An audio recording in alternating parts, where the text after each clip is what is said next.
Kita ke informasi lain, Tribuners. Lapak dekat pantai Wailola tak ditempati. Warga sebut pemerintah hanya cari keuntungan proyek.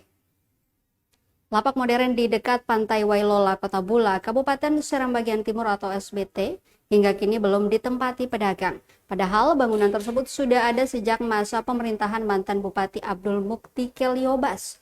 Pantauan tribunabon.com, Jumat 20 Maret 2025, tampak kondisi bangunan cukup memprihatinkan, penuh coretan di dinding hingga sampah yang berserakan di seantero ruangan. Sejumlah bagian atap bangunan juga mulai rusak. Tiang penyangga berbahan besi juga penuh karatan.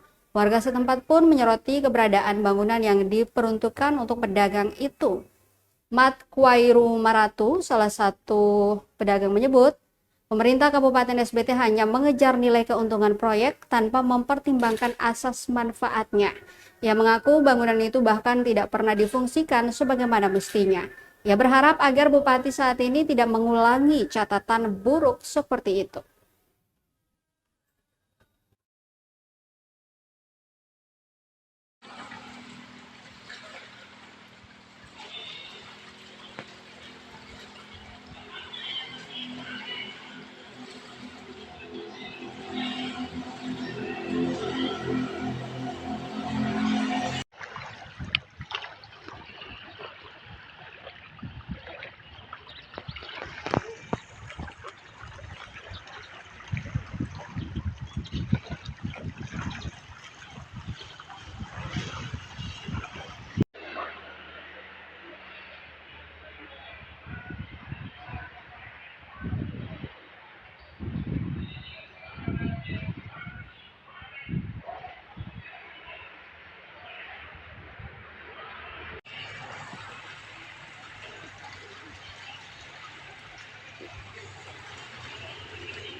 Download Tribun X sekarang, menghadirkan lokal menjadi Indonesia.